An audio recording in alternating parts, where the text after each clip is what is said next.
Boa noite, meus amigos. Estamos aqui de volta. Como sempre, começamos esse programa invocando a Santíssima Virgem Maria, o Santo Padre Pio de Pietrelcina, para que roguem a Deus que nenhuma injustiça se cometa nesse programa.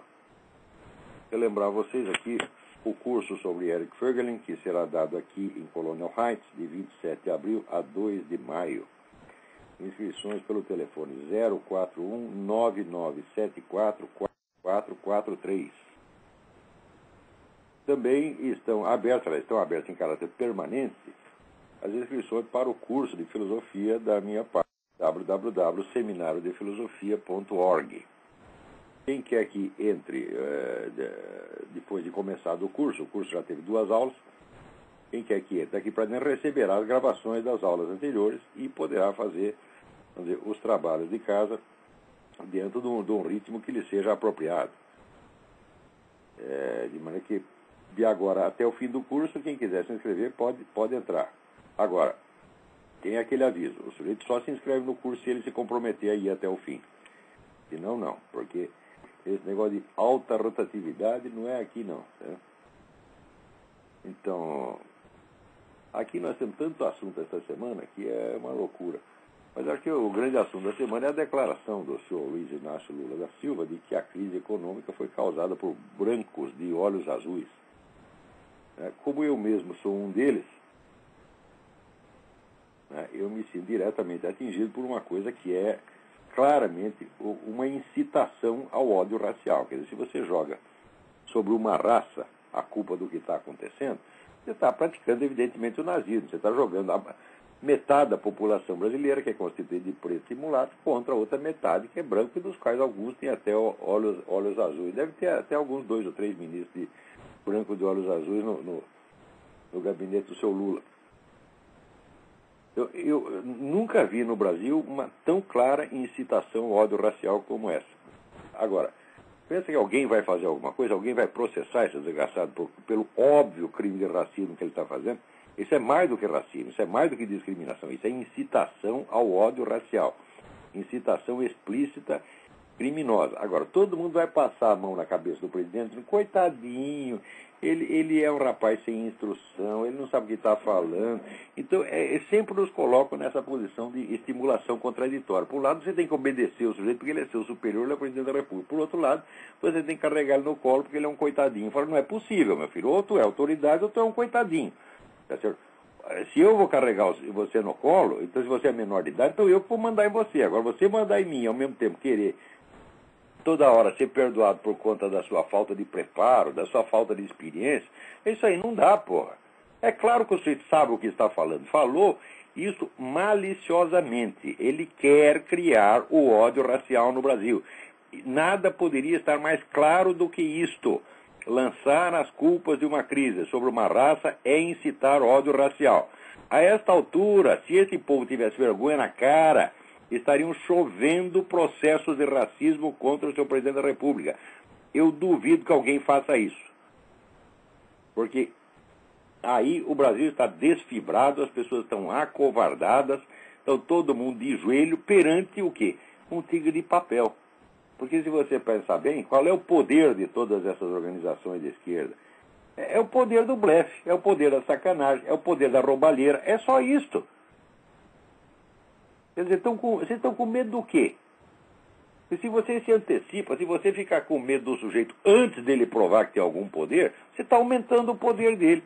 E é na base desse blefe que eles têm, de fato, aumentado o seu poder ao longo dos últimos 40 anos, enquanto todo mundo fica acovardado. Agora, se você quiser fazer alguma coisa, sempre dá para fazer. Como, por exemplo, esta semana teve esse ato público contra o aborto, ato público em defesa da vida, em São Paulo, né, cuja importância a mídia tratou logo de minimizar, mas que reuniu ali pelo menos 10 mil pessoas. Uma coisa extremamente importante, embora seja um protesto pontual, é sobre um ponto específico, mas é desses protestos pontuais, somando 1, 2, 3, 4, que se chegará um dia a ter uma frente de resistência a essa ascensão do comunismo na América Latina. Não se iludam com essa história de que Lula mudou, de que acabou o comunismo. Isso é uma estupidez. Tudo o que o Lula fez foi continuar mais ou menos a política econômica do seu antecessor, que ele tanto condenava, propiciando com isso uma certa estabilidade econômica. Agora, estabilidade não significa nem mesmo crescimento. É ridículo dizer que o Brasil retomou o crescimento. O Brasil simplesmente parou de perder dinheiro com inflação, né, regularizou um pouco suas dívidas, é isso aí, só o que aconteceu. Quer dizer, o sujeito administrou as contas, né, que é o mínimo que ele tinha que fazer e que, na verdade, nem precisou aprender a fazer, porque o antecessor já deu a receita prontinha. Ele continuou seguindo, dá tudo certo. Agora,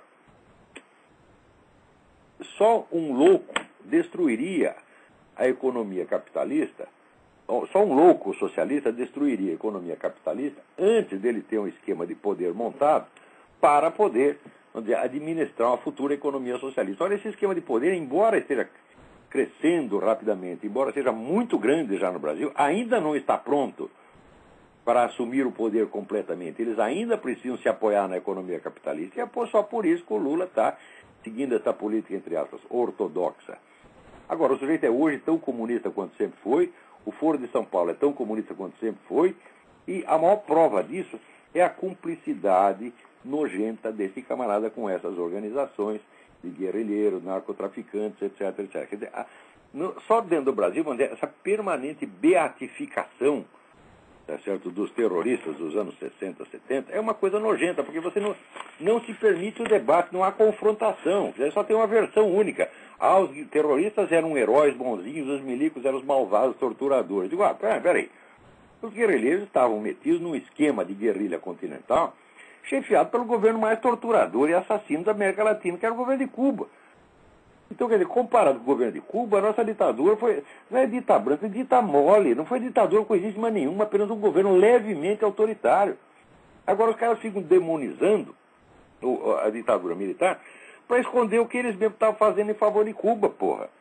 Então, vamos dizer, expor e ampliar, né, os males, os delitos, os pecados do adversário, esconder os seus próprios, é a essência da sacanagem política, que é exatamente o que eles estão fazendo. Só que a nossa mídia, ela serve a isto. Ela não está aí mais para informar, para mostrar uma coisa equilibrada, para mostrar os dois lados, para confrontar os dois lados. Não, está aí para distorcer em favor dessa corriola.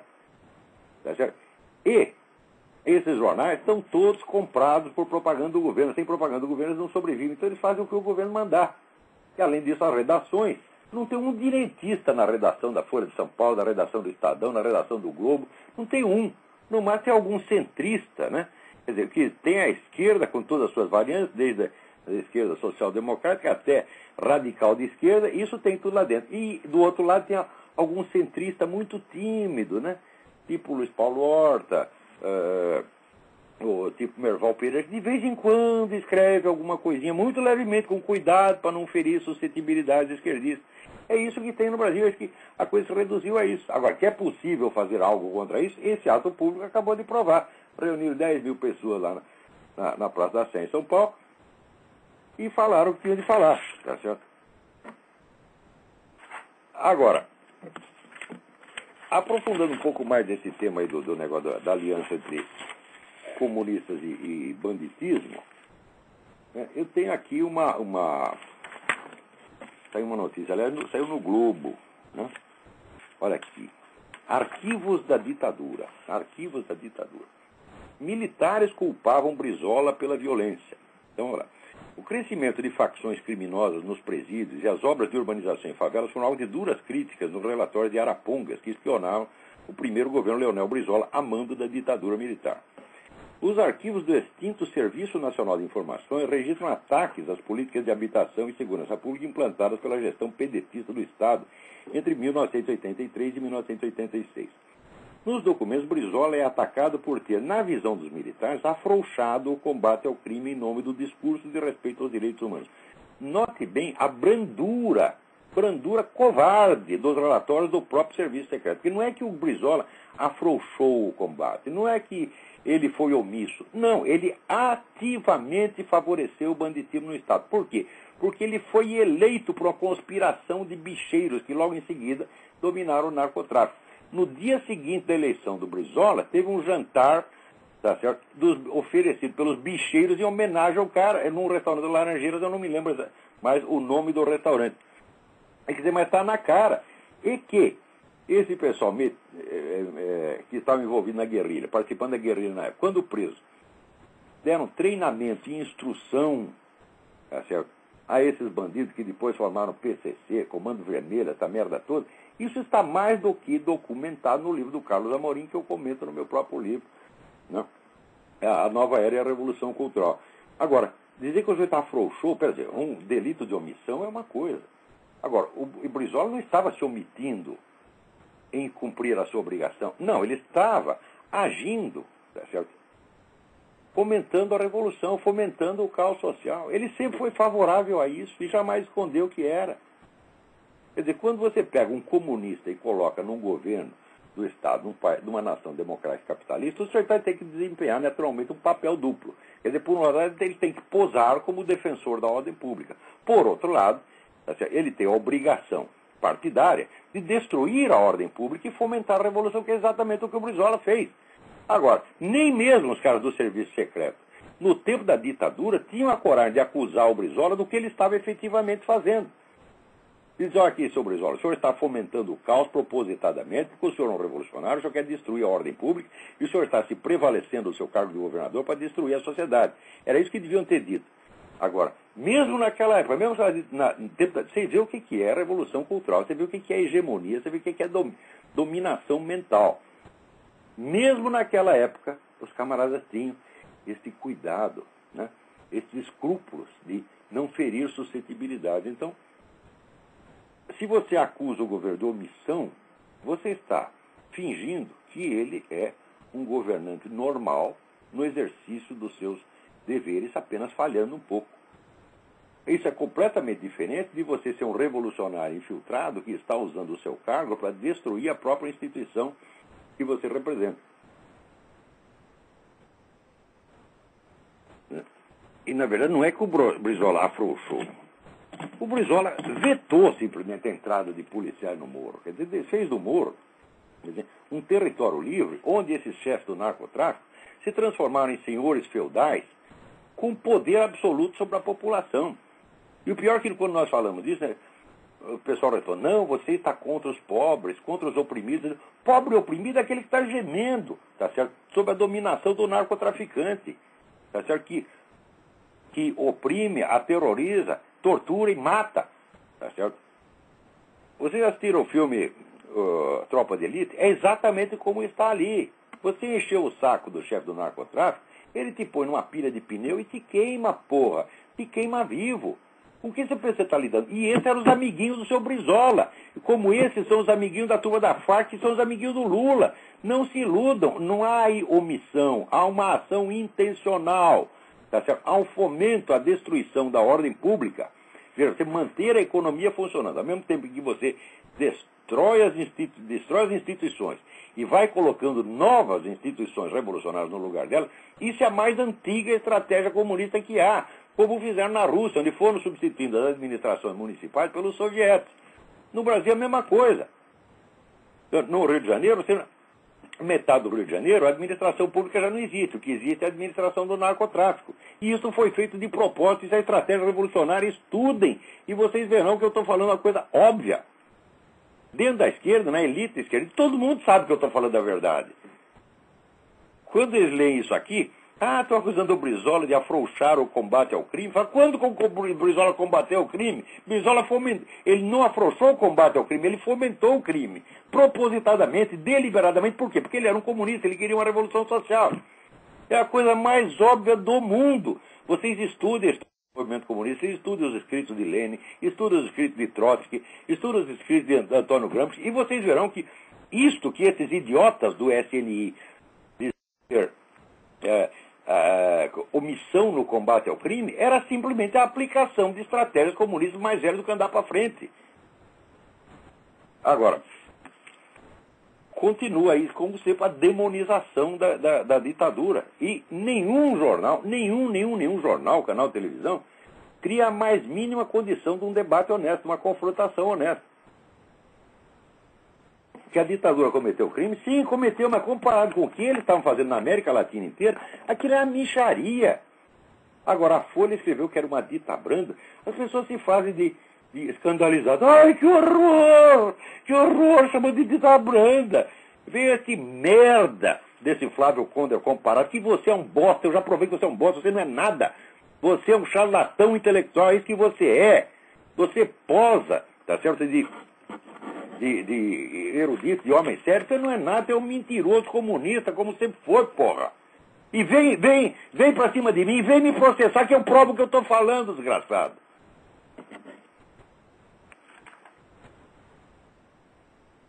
Muito bem. O que mais nós temos aqui? Aqui alguém me manda uma foto, um negócio horroroso.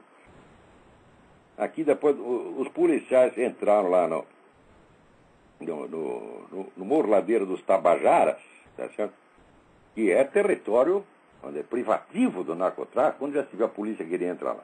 Foram todos fuzilados, com metralhador. A foto mostra um monte de policial caído no chão, varado de bala, tudo arrebentado. Quer dizer, o Rio é recordista mundial de morte de policiais no mundo. E isso aí não é de hoje, é desde o tempo do seu Brizola. E os caras vão dizer, omissão no combate ao crime? Como omissão? Isso aí não é omissão. Há uma ação intensa, uma participação intensa no combate aos policiais. Isso aqui há. Agora, enquanto isso, o pessoal lá tranca pega empresário, põe na cadeia e condena a 94 anos de prisão a mulher porque sonegou imposto. Porra, o que é isso? E ainda vem este merda, tá certo? Desse procurador, né? Procurador Matheus Baraldo. Aqui, Matheus Baraldo, você é um merda. Você é um merda. Venha discutir comigo, eu provo que você é um merda. Que diz, pelo menos uma parte do judiciário já está disposta a admitir a existência da organização criminosa sem que haja um sujeito mal criado e com um fuzil na mão no topo de uma favela. Quer dizer, ele acha que esse pessoal que está com um fuzil na mão no topo de uma favela são os coitados. Ora, quem está com um fuzil na mão não é jamais um coitado. É um opressor, é um tirano. Ora, eu quando morava no Rio de Janeiro, eu tinha um empregado que morava no Morro Dona Marta. 2 vezes por semana, a mulher, quando voltava, terminava o serviço dela, ia para casa, 6 horas da tarde ia para casa, daqui a pouco ela voltava. Oi, seu Lavo, não consegui subir o morro, tinha tiroteio. Então ficava o marido com os 2 filhos lá em cima e a coitada dormindo lá em casa, tá certo? Morrendo de medo. Isso é a vida na favela. Graças a esse que você, seu Matheus, considera os coitadinhos. Então esse coitadinho com o fuzil na mão, que não deixava a minha empregada chegar em casa para cuidar dos filhos. E assim como ela, tinha milhares de pessoas que viviam ali aterrorizadas, graças a esses, tá certo? Que você considera coitadinhos. Seu Matheus Baraldi, o senhor está cheio de ódio de classe, o senhor odeia empresário, você odeia capitalista e você adora bandido.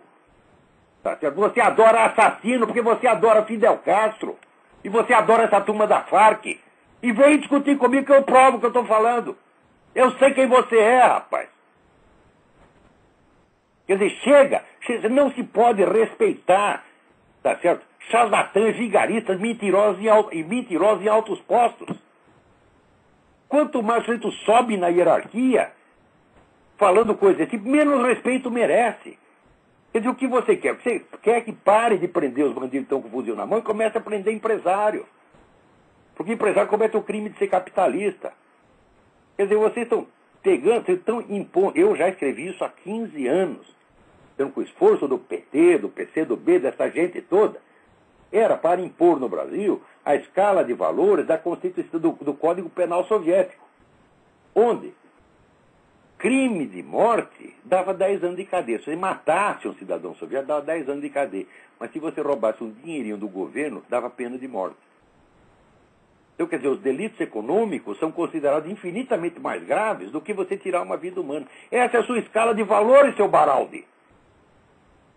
Como é que você ousa comparar uma pessoa que deixou de pagar imposto ou roubou lá um dinheirinho com um assassino, com gente que mata milhares de pessoas? Como é que você ousa comparar, desgraçado? Você não tem vergonha nessa sua cara, não tem um pingo de moralidade. Vem discutir comigo se tu é homem. Põe a sua opinião e põe a minha. Daí vai dizer, se fizer uma discussão, o cara vai dizer, esse Olavo ele é muito desbocado. Como? E você quer que eu fale em linguagem respeitosa com você, que faz uma coisa dessa? Muito mais desrespeitoso o que você acaba de dizer.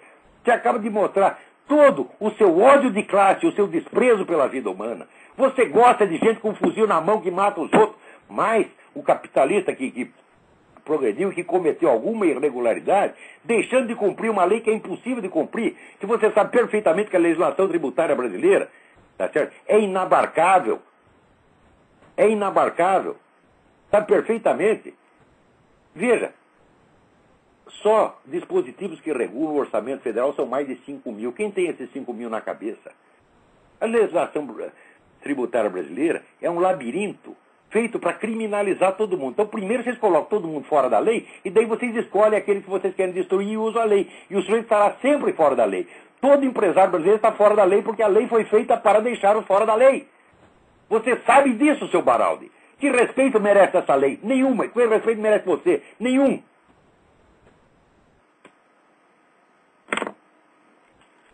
Agora, é claro, no Brasil tem gente que protesta contra isso, mas sempre protesta com aquela linguagem educada, e essa linguagem educada é que está matando tudo.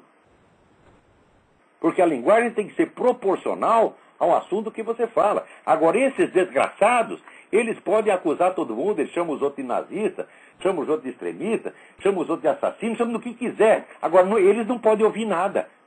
No máximo, pode acusá-los de um pouco de omissão. O que é isso, porra? Eu nunca vou aceitar essa camisa de força verbal que vocês nos impõem. Nunca.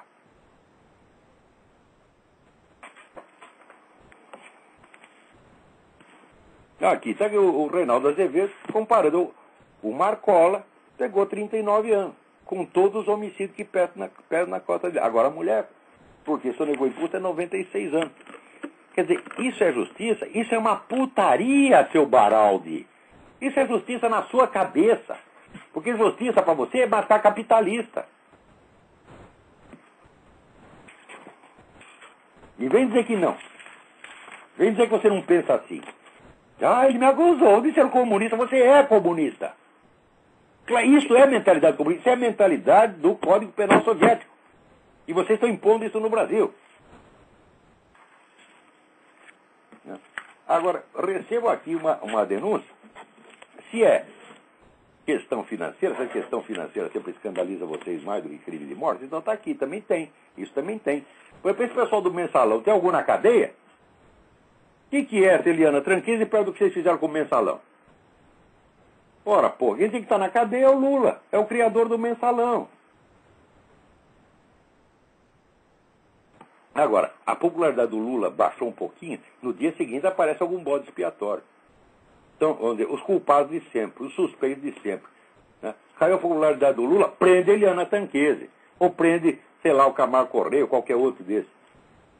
Tem que ser capitalista, evidentemente, tem que ser empresário. Agora, os empresários também são culpados disso, porque algum dia esses empresários se organizaram para oferecer resistência à ascensão desse poder que agora os esmaga? Jamais! Jamais! Quando eu falava isso 10 anos atrás, esse mesmo pessoal gozava de mim e falava, não, PT jamais vai chegar ao poder. Né? As instituições brasileiras são sólidas. E vinham com aquela conversa de merda, de gente covarde, mentirosa, que sabe tentar afetar a segurança. O sujeito está com o cu na mão, está morrendo de medo. E quanto mais medo tem, mais seguro ele quer se mostrar. Isso eu acho horrível. Sabe? Vocês estão pagando não pelos crimes de que os acusam, vocês estão pagando porque vocês dão dinheiro para PT. Até vocês puxavam o saco de intelectual de esquerda, agora paga, porra. Agora, aqui recebo um apelo dramático dos médicos da rede municipal de Aracaju, que estão em greve desde o dia 3 de março. Por quê? Por que em greve? Tá certo? Porque não tem como trabalhar. Falta medicamento, falta receituário, falta sabonete, falta seringa, falta detergente. Falta tudo. Como é que não tem como trabalhar, porra? E o salário também não aumenta há 6 anos. Eu digo, bom, mas se você não dá o salário pro cara, mas também não deixa ele trabalhar, será que é por isso? Olha, nós não te damos aumento de salário, mas para compensar, nós também te negamos os meios de trabalhar. Então você não pode trabalhar, você não ganha. Será que é esse o raciocínio que está por trás? Agora, o seu prefeito, Eduardo Nogueira, que é do PCdoB, diz que não tem dinheiro. Não tem dinheiro, mas acabou de gastar 18 milhões de propaganda. E vive dando festa, show, né, eventos comemorativos, para isso tem dinheiro. Agora, para botar lá nos hospitais para o negócio funcionar, para socorrer quem está morrendo, isso não tem. Então é esse o Edivaldo Nogueira. Né? Agora também esse amiguinho do governador Marcelo Deda, que é do PT, que está sendo também investigado por compra de voto, mas é companheiro lá do Lula, então não dá para saber o que vai acontecer. Provavelmente não vai acontecer nada, como nunca acontece nada para esse desgraçado.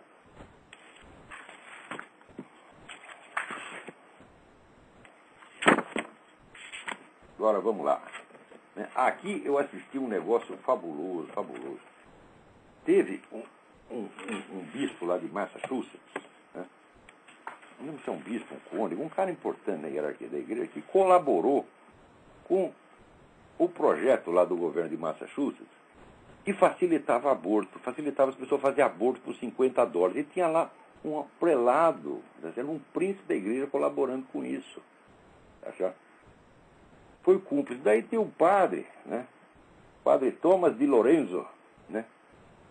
E me mandaram aqui a gravação da missa do padre. O padre era um gordão, né? Calmo, parecia tranquilo e tal. Ele fez lá a missa dele. Quando chegou no sermão, ele disse: meus filhos, eu vou aqui fazer um telefonema e botar, né? Botar no ar aqui para vocês escutarem a nossa conversa. E telefonou: alô, padre fulano, bispo fulano, né? Tô telefonando para avisar que você é uma desgraça. Ele escrachou o porra do bispo e fez muito bem, padre Thomas de Lourenço. É gente como você que a gente precisa, porra. Né? Aqui. Enquanto isso, né, aqui no Obamaland, as coisas estão ficando cada vez mais perigosas. Porque aqui, uma alta fonte do Serviço Secreto de Israel, né, que não se identificou, publicou no site Israel Today, diz que, olha, o governo Obama está se preparando para deixar Israel por sua própria conta e risco. Quer dizer, eles vão dar um apoio verbal, mas, na verdade, eles estão apoiando os árabes. Fala, bom, mas, peraí, precisa de uma alta fonte do governo de Israel para falar isso? Quem é que... Raiz, isso aí é que nem o amigo meu que chegou lá em Portugal e perguntou para o sujeito: o senhor sabe onde fica o convento dos Carmelos? E o português vira para ele e fala: Raiz, mas quem é que não sabe? E aqui é o mesmo caso. Raiz, mas quem é que não sabe? A carreira do Obama foi toda financiada por esses árabes, por um príncipe saudita, tá certo? Através de um sujeito que era, né, o advogado Malcolm X, sempre esteve ligado nesse meio. Ele deve a sua carreira a essa gente. Agora, por que ele vai ajudar Israel, meu saco? Agora aqui, esses idiotas, tudo, 72% dos judeus votaram em Obama. Agora fica aí, chorando. Puta que... Olha, tem três turmas que eu não entendo. Eu não entendo católico, eu não entendo americano, eu não entendo judeu. São três loucos. Eles só passam a mão na cabeça dos seus inimigos, dos seus traidores, né? Tratam os fulanos assim como se fosse a menina dos seus olhos, tá certo? E depois, evidentemente, eles se voltam contra vocês e dão uma facada nas costas. Agora aqui, outra notícia. Um satélite americano acabou de fotografar uma plataforma de lançamento de um foguete norte-coreano. O foguete está pronto para ser lançado. Que foguete é esse? Para onde vai? O que tem dentro dele? Ninguém sabe. Então isso quer dizer, a Coreia do Norte está pronta para soltar a bomba atômica. Essa aqui é a verdade. Tem tudo lá. Né? E também os caras descobriram, né? Como descobriram que merda fede, porque a Coreia do Norte está tentando isso faz anos. Você tenta, o dia consegue. Então agora chegou a foto, vamos ver. Bom, mas o que o governo americano vai fazer? O que o Obama vai fazer? O Obama vai festejar, é isso mesmo que ele quer. O homem está a fim de destruir o país, pô. Enquanto isso, diz aqui, a Rússia saiu no Yahoo. A Rússia planeja criar uma força militar dedicada a proteger seus interesses na disputada região do Ártico. A criação de um grupo especial de forças paramilitares.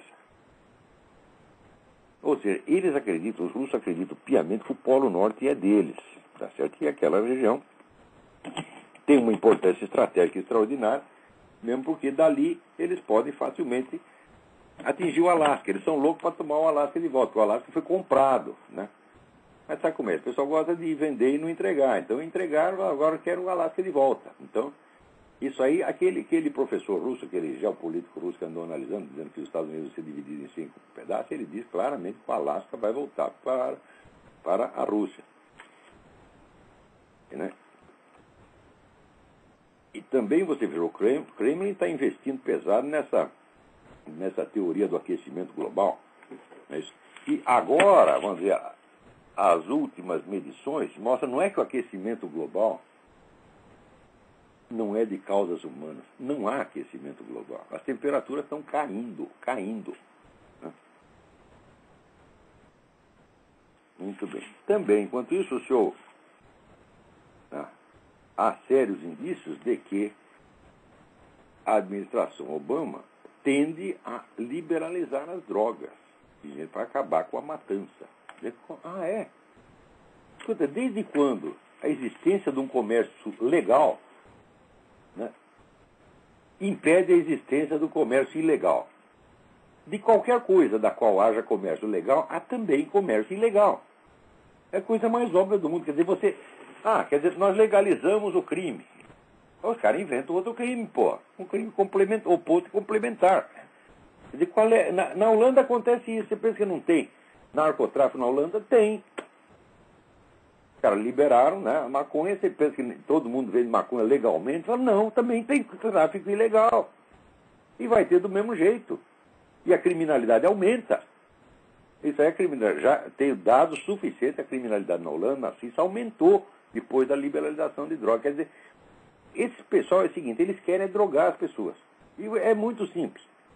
Por quê? Dentro da perspectiva globalista, eles pensam assim, hoje em dia, para você manter a economia funcionando, basta 20% da população trabalhar. O que nós vamos fazer com os outros 80%?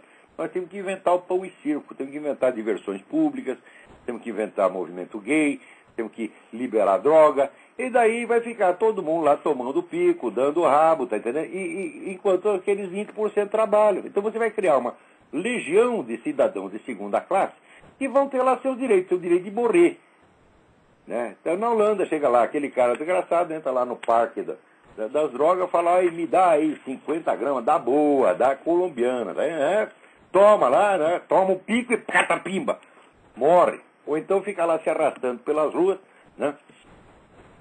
Perfeitamente inutilizado, o pessoal quando passa perto, tampa o nariz, né? E você tem lá uma horda de infelizes fabricado por essa política. É o que eles querem fazer no mundo inteiro. Tem alguém no telefone, quem é?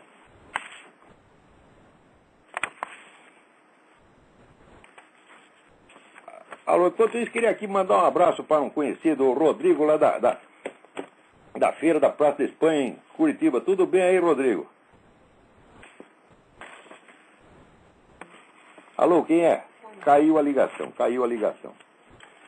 Então está aqui o meu amigo Alejandro Penha, estava na Bolívia essa semana, dizendo que a luta contra o socialismo do século XXI não é tarefa de um só país ou de alguns grupos em cada região. Ou nos unimos todos na América Latina, ou afundamos juntos. Ele tem toda a razão, porque, você vê, essa penetração comunista na América Latina é um negócio organizado.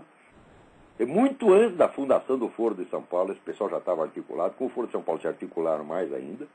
Tá certo? A fundação do Foro de São Paulo já está com 19 anos de idade. Tá certo? E até hoje, o primeiro esboço de articulação para reagir a isso é esse empreendido pelo Alejandro Penha, tá certo? Que merece, tá certo? O nosso maior respeito e admiração por causa disso. Né? Agora, aqui estava falando do padre Lourenço, né? Na mesma semana também, né? O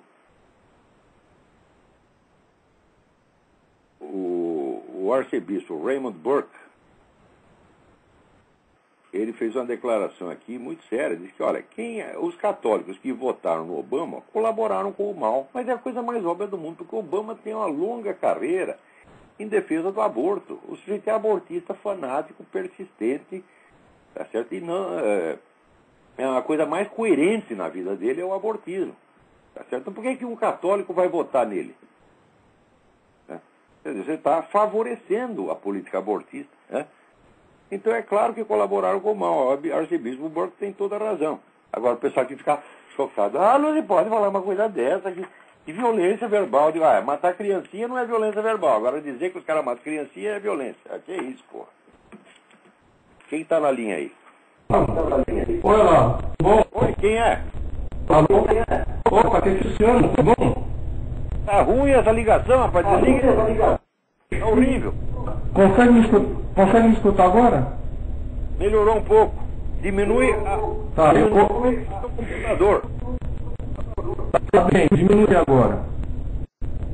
Estou me ouvindo melhor. Pode falar. Agora? Tá bom. Olha, há muitos meses eu estava tentando falar com você sobre 5 tópicos que eu vou ser bem breve, tá? Antes do Obama ser eleito, a Al Jazeera filmou o Gaddafi falando com o pessoal que ele era queniano, tá? E que todos os líderes iriam ajudar o Obama e aqueles que não iriam ajudar ainda, tá? Agora, eu tenho um vídeo no YouTube.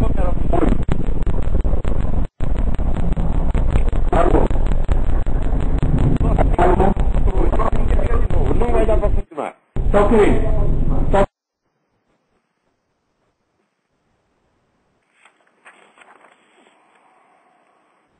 Agora aqui, a Sociedade Interamericana de Imprensa, né, ficou assustadíssima quando a polícia da Colômbia desbaratou lá um plano das Farc para matar o presidente da instituição, Henrique Santos Calderón, no diário El Tiempo de Bogotá.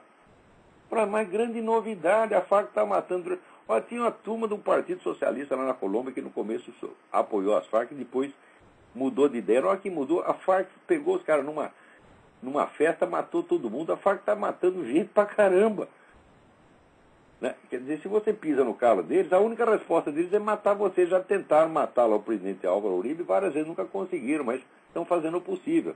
Agora, o pior não é a Farc, tá certo? O pior é a rede mundial de apoio às Farc. Claro que não apoia explicitamente. O que eles fazem? Eles combatem quem combate a Farc. A maneira mais velha, mais clássica, tá certo, de você favorecer uma causa nojenta, imunda, é combater quem a combate. Como esses meninos que se dizem católicos, mas não combatem o comunismo, mas combatem o anticomunismo. Tá certo? Não, uma boa parte da igreja no Brasil faz isso.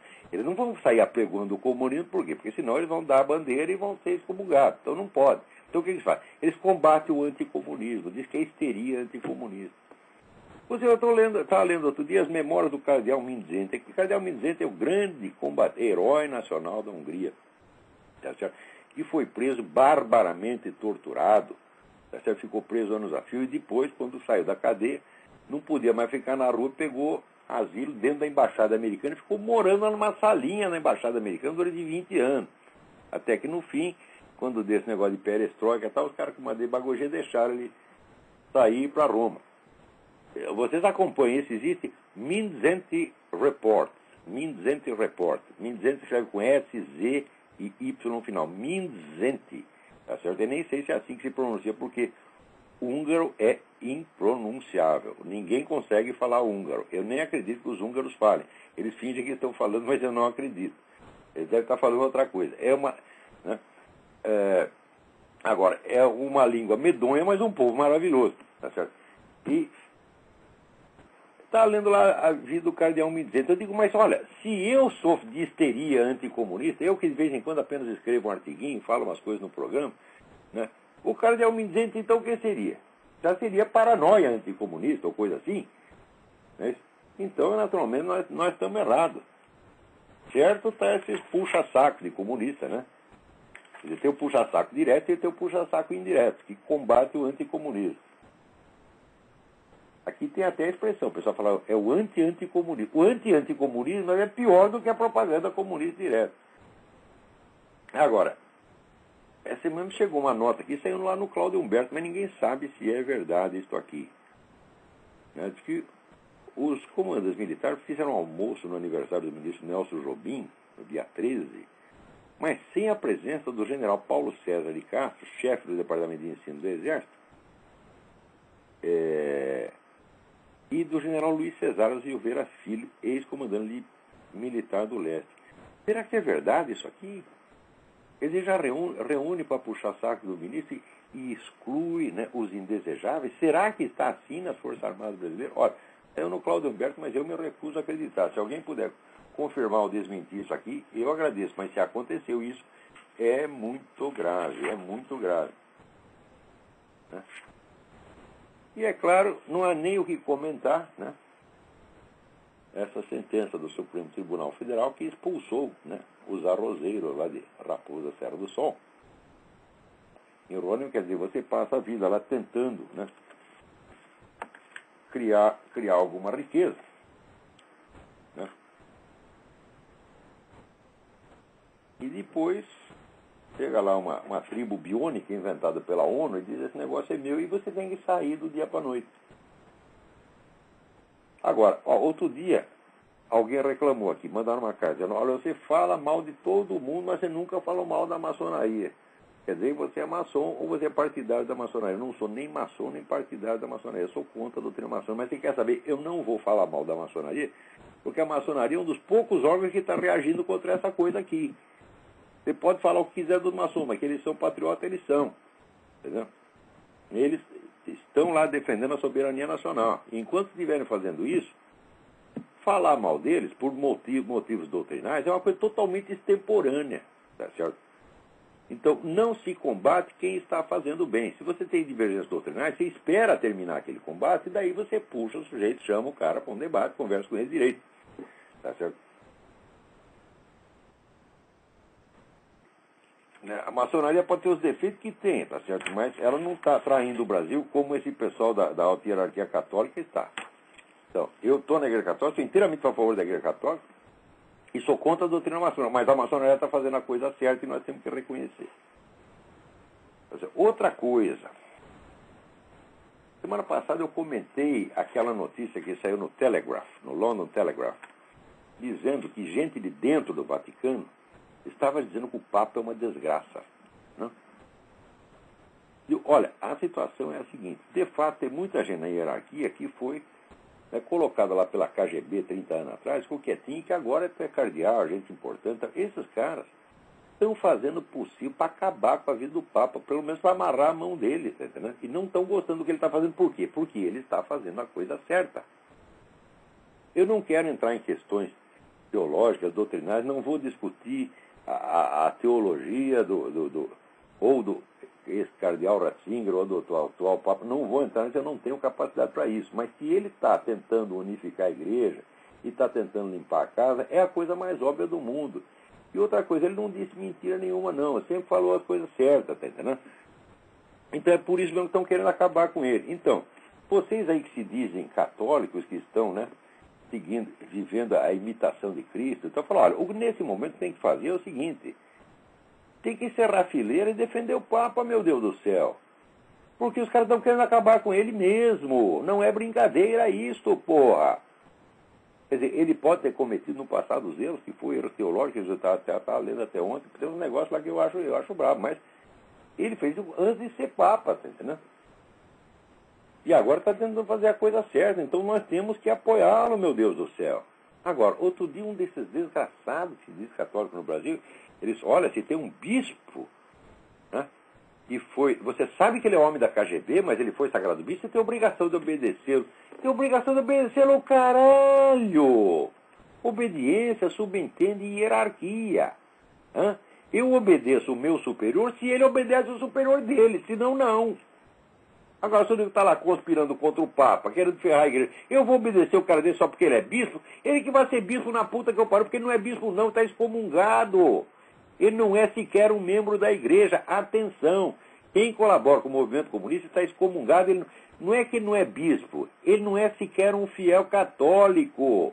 Agora, as pessoas me perguntam: não, você fala que a igreja no Brasil, né, está podre, está liquidada, então o que você quer que a gente faça? Que a gente saia da igreja? Fala: mas é o contrário. Eu estou querendo que vocês vão lá para dentro e expulsem esse desgraçado. Está entendendo? Assim, pontapé no meio do cu.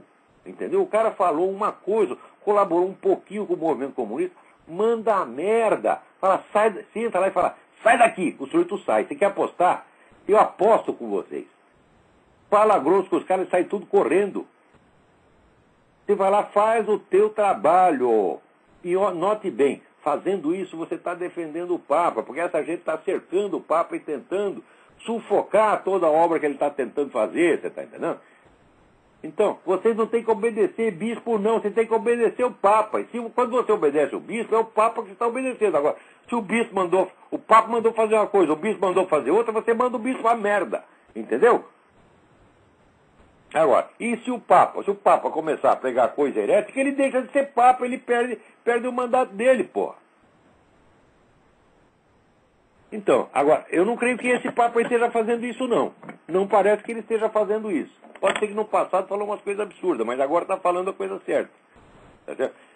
Porque teve muitos teólogos liberais, esquerdistas, progressistas, que começaram com esse negócio 60, 70 anos atrás, mas depois foram se tocando de que aquilo iria destruir a igreja. Eles têm todo direito, vamos dizer, de se errar, voltar atrás e tentar fazer a coisa certa.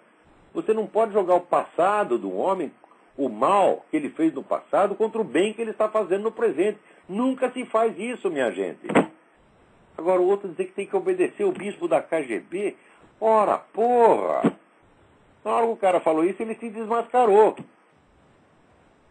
Agora tem o outro menino lá, o tal do Marcelo Coelho. Marcelo Coelho, anos atrás, escreveu um artigo bom contra a teologia da libertação para o mídia sem máscara. Agora está aí combatendo o anticomunismo. O que há, porra? Não pensa, minha gente, vocês aí, Marcelo, todos esses aí, Rodrigo Pedroso, não pensa que eu tenho raiva de vocês, não. Eu amo vocês, adoro vocês. No meu coração vocês já estão perdoados. Agora, nem por isso vou deixar de dar um pontapé no meio do cu para efeito pedagógico e disciplinar. Porque as pessoas muitas vezes... Olha, eu tenho 61 anos, estudei pra caramba, entendeu? A minha vida mental é um pouco mais vasta e mais complexa do que vocês podem imaginar. Então o pessoal pega e fica explicando a minha conduta por motivos bobocas, dizendo, ele está com raiva, ele é raivoso. Mas que coisa mais infantil, minha gente. Que coisa mais infantil. Você dizer uns palavrão pro cara, você dá um chacoalhão, ele não quer dizer que você está com raiva, não. Mas depois, por motivo pedagógico, você tem que fazer isso. Por quê? Porque esses garotos estão entrando num caminho totalmente errado. O grande erro, para começo de conversa, é imaginar que comunismo é doutrina. Comunismo é doutrina que quer socializar os meios de produção. Eu digo que o comunismo não é isso. Isso aí é uma das milhares de conversas do comunismo. O comunismo é um esquema de poder mundial que tem 1000 faces, que muda de cara e muda de discurso toda semana, mas está sempre ficando mais poderoso. É isso que você tem que entender. Não é combater o comunismo, não é combater ideias, é combater gente. Gente que tem poder, não é luta de ideias. Atenção, isso é importantíssimo. Luta de ideias você pode ter, por exemplo, suponha 2 teólogos que têm ideias contrárias, mas que são igualmente homens honestos. Um defende a sua tese, o outro defende a outra. Tá certo? Ou, digamos, 2 filósofos, você pega, por exemplo, Eric Voegelin e Edmund Husserl, tá certo?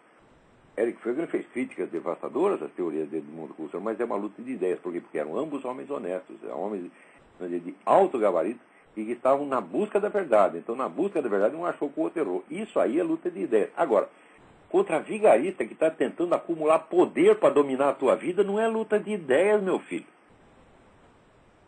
Então, você discutir a teologia da libertação como teoria é uma perda de tempo. Você tem que quebrar as pernas dos camaradas para que eles percam a autoridade. Você tem que tirar o poder deles.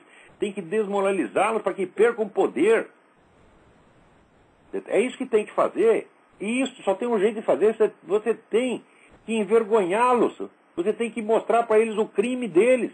Você não pode dar a eles a honra de um debate de ideias. Eu discuto ideias com gente honesta. Com você, vigarista, eu não discuto. E quando falo vigarista, não é porque o sujeito roubou um dinheirinho na vida pessoal dele, não. Ele tirou lá um dinheiro, sei lá. Ou o bispo comeu a empregada. Não estou falando de coisas da vida privada, não, gente. Eu nunca me meto na vida privada de ninguém. E tenho horror de que venham falar para mim essas coisas. O sujeito diz aqui, mas o fulano, né?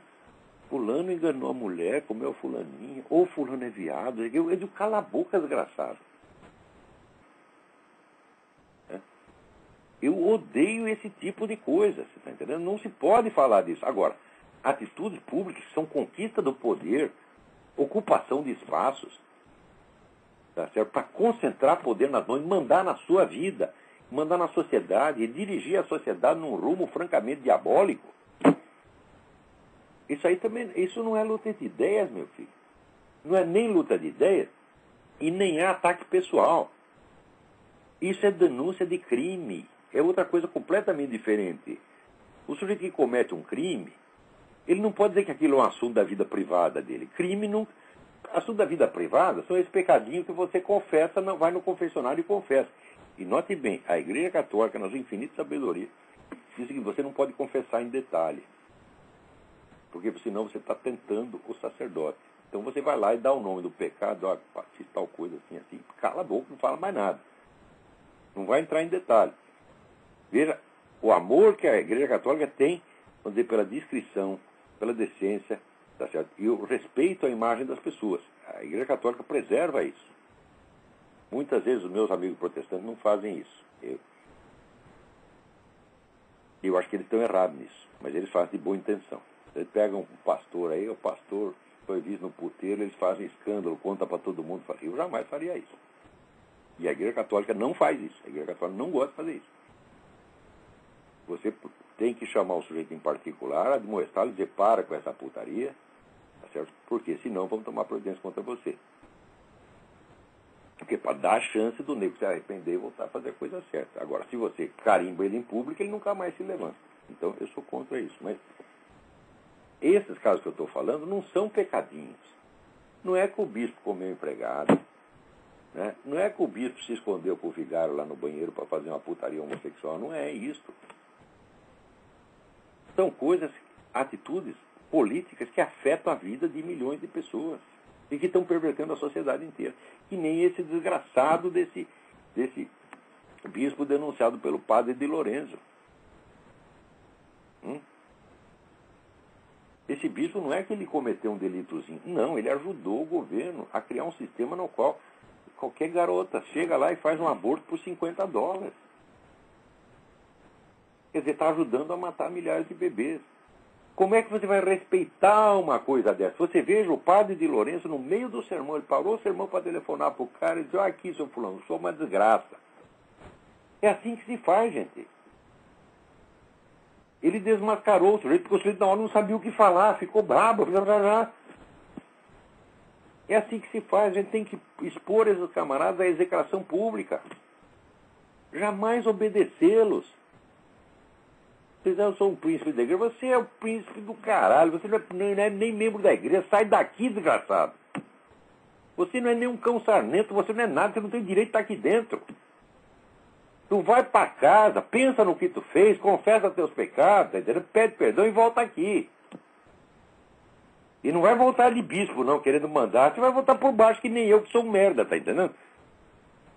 Agora, eu sou um merda, mas não faço essas coisas, porra. Peraí, tem mais alguém no telefone. Vamos ver se a gente consegue atender aí. Alô? Alô, Olavo? Sim. É Marcelo do Rio, Olavo, tudo bem? Marcelo, tudo bem? Fale bem alto, por favor. Tudo bom. Olavo, eu queria te fazer uma pergunta, não sei se vai fugir um pouco aí do teu programa, porque eu acabei de conectar aqui. Eu queria saber como é que se dá a formação moral do ser humano.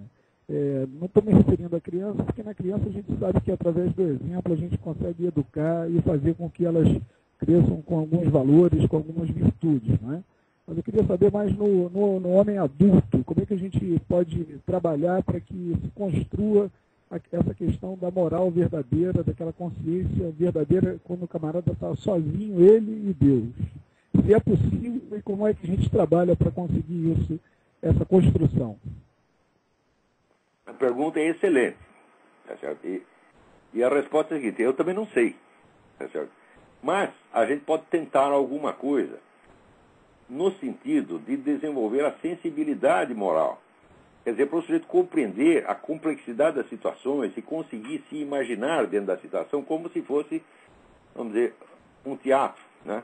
Examinar o que ele está fazendo como se ele fosse o personagem do enredo. E daí colocar as várias alternativas, o que você faria nessa situação. Tá certo? Eu acho que é uma opinião pessoal, pode estar errado. Eu acho que o desenvolvimento da percepção moral é mais importante do que você incorporar regras e mandamentos, porque se você não tem a percepção moral, você não entende o mandamento, você entende errado, você entende às vezes de uma maneira ou demasiado material, demasiado metafórica, e você não sabe realmente o que fazer. E depois sempre tem aquele problema que Santo Tomás de Aquino falava, quer dizer, as regras são sempre genéricas e universais, mas as situações são particulares, específicas e diferentes de qualquer outra. Então você pode saber a regra, mas, em geral, mas você não sabe o que fazer numa situação determinada. Isso aí é um treinamento de vida inteira. Tá certo? E isso depende, sobretudo, vamos dizer, do próprio senso de realidade. Esse senso de responsabilidade pessoal tem que ser desenvolvido através, vamos dizer, da meditação sobre as situações reais. Elas devem continuamente ser discutidas. Agora, eu vejo aqui que, por exemplo, nos Estados Unidos, eu encontro muitas pessoas que elas se fazem a pergunta, e às vezes discutem em família, o que é a coisa certa, o que eu devo fazer em tal ou qual situação. Uhum. Eu nunca vi isso no Brasil, ninguém se preocupar com isso. Todo mundo aí parte do mundo de que está certo e de que quem está contra está errado. Não, a primeira coisa que você tem que desconfiar é que você está errado, meu filho. Tá entendendo? Olha, é verdade. Eu nunca defendo uma ideia em público se eu não conheço a ideia contrária e se eu já não tentei pensar a ideia contrária com a maior boa vontade, como se ela fosse minha. O pessoal às vezes não imagina, o pessoal às vezes ele vem levantar certas objeções que eu estou dizendo, sem imaginar que eu, 20 anos atrás, já esgotei essa objeção.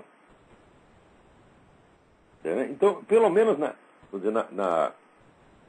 nesta parte, eu tenho tentado sempre absorver as várias possibilidades, porque saber o que é certo não é fácil. Você tem que imaginar, essa é uma disciplina da imaginação, né? E a nossa imaginação, geralmente, ela serve aos nossos impulsos e desejos. Quer dizer, você quer uma coisa, você já começa a imaginar que aquilo é uma maravilha. E faça o esforço de imaginar o contrário. Então, quando você vai fazer uma coisa, pense assim, mas será que isso não vai prejudicar ninguém? Será que eu não estou pisando no calo de ninguém? Será que involuntariamente eu não vou trazer sofrimento, destruição? A gente sempre tem que pensar essas coisas. Você consegue ver essa construção passando ao largo da religião, não? Como é? Você consegue ver essa construção se dando e passando ao largo da religião, principalmente essa que nós valorizamos de base judaico-cristã? Não à margem da religião, mas isso tem que ser uma coisa preparatória à religião. Porque, você veja, a pregação religiosa em si, ela só pode te dar verdades universais, regras universais. Ela não vai dar, vamos dizer, a receita certa do que você tem que fazer em determinadas situações. A complexidade da vida, claro que elas estão abrangidas dentro do texto sagrado, mas estão abrangidas de maneira muito sintética. Uhum. Quer dizer, a religião não te dá a receita do que fazer, você está entendendo? E muitas vezes, na vida da gente, a gente vive situações paradoxais. Verdade. Então, se chega lá um padre, um pastor protestante para você, né, dizendo, mas a religião manda fazer isso, manda fazer aquilo, às vezes o nego está só te sobrecarregando, está te atrapalhando. Às vezes não é isso que você precisa enxergar claro na situação. Até, vamos dizer, o sentido dos mandamentos, às vezes é muito mais profundo do que você está imaginando, e muito mais complexo, muito mais abrangente. Não é uma coisa assim material, de isso aqui é proibido, aquilo ali é obrigatório. Não é bem assim o negócio. Você recomenda alguma leitura nessa área? A letra mata. Então, mas qual é o espírito? O que Deus está querendo de mim exatamente? Isso é uma questão individual. Agora, você não pode saber o que Deus quer de você se você não sabe nem o que você mesmo quer de você, porra. Você está entendendo? Então... você recomendaria alguma leitura nessa área? Como é? Se você recomendaria alguma leitura nessa área que tocasse nesse tema. Olha, eu recomendo um livro do Louis Lavelle, que se chama En Face de l'Autre. Tem uma tradução brasileira muito ruim, Em Face do Outro. A tradução está ruim, foi lançada pela Voz antigamente. Mas é uma série de meditações sobre como eu devo tratar o meu próximo. E meditações feitas não assim com espírito só de pregador, de espírito disciplinar, mas por um grande filósofo, e um grande cristão, tá certo? Um homem que realmente compreendia as complexidades da vida. Então esse En Face de l'Autre, Em Face do Outro, foi editado pela Paulinas, muito tempo atrás. Mas em sebo você acha Louis Lavelle, Lavelle. como isso faz falta ao Brasil, não, Olavo? Isso é o que mais faz falta. No Brasil não há educação moral e não há educação doméstica. É uma coisa impressionante. Verdade. Quando a gente vê aqui, vamos dizer, a sensibilidade dos americanos, não é de todos os americanos, claro, mas de um grande número de pessoas, a busca da coisa certa, né, é como eles, às vezes, se espremem, até se atormentam para saber qual é a coisa certa a fazer. Quer dizer, eles têm a verdadeira consciência moral. A verdadeira consciência moral é preocupação. Porque se você souber já de antemão o que é o certo, você não precisa se preocupar. Mas daí, para isso, não precisa ter consciência moral, você está entendendo? O computador não precisa nem ter Deus, porque se é só uma listinha de pecados, chega lá, né? Você fez, está condenado para o inferno. Digo, um computador pode fazer isso, não precisa uma inteligência infinita para resolver um negócio desse. Então, quer dizer, Deus sabe que as coisas aqui são muito mais complexas, só que a gente tem que rachar o crânio para compreender essa complexidade. Mas Deus já está vendo tudo isso de uma vez. Então, nós temos que ir aprendendo de pouquinho pela nossa própria vida, vamos dizer, pelas nossas próprias contradições. Você está entendendo? O ser humano é feito de contradição. Você quer uma coisa, você quer a coisa contrária ao mesmo tempo. Então é meditando isso que a gente aos poucos vai pegando o sentido daquilo que Deus quer para nós. Mas tem que ir muito de pouquinho. Agora, você pensa que eu estou falando de cátedra? Não estou, não. Eu não sou nenhum guia espiritual. Eu sou um merda, tá entendendo? Eu falo assim do pouco de experiência que eu tenho e da leitura que eu fiz. Mas eu reconheço que esse problema está infinitamente acima da minha capacidade. Tá bom. Olavo, obrigado pela ajuda aí né? e parabéns aí pelo programa. Obrigado. O grande poeta, Paulo Claudel, ele dizia, Deus é aquele que em mim é mais eu do que eu mesmo. Presta atenção, olha que coisa séria. Né? Quer dizer que Deus está no centro da sua vida. O que você ignora sobre você mesmo, Deus sabe. Ele te conhece melhor do que você mesmo. E Ele te ama mais do que você se ama. E Ele te compreende mais do que você se compreende. Então, você tem que, gradativamente, humildemente e com paciência, tentando compreender isto. Tá certo? Não é uma questão de você pegar um receituário exterior, né, e dizer, não posso fazer isso, pode fazer isso. Não é bem assim a coisa, tá entendendo? Claro que isso também existe, mas para fins sociais. Interiormente, a sua conversa com Deus é uma coisa muito mais complexa.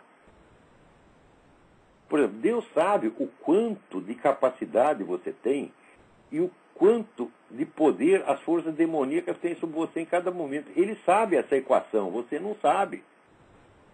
Você às vezes tem uma boa intenção e você acaba fazendo o contrário do que você queria. O próprio São Paulo apóstolo dizia, não faço o bem que eu quero, eu faço o bem que não quero. E o homem era santo, meu Deus do céu. Agora, se ele tinha esse problema, quanto mais nós.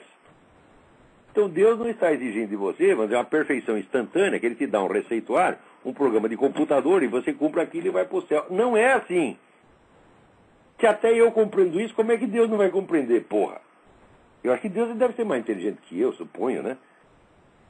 Agora, se até uma besta quadrada que nem eu entendo, por que ele não vai entender? Tá certo? E feito isso, aqui acabou o nosso tempo. Até a semana que vem. Muito obrigado.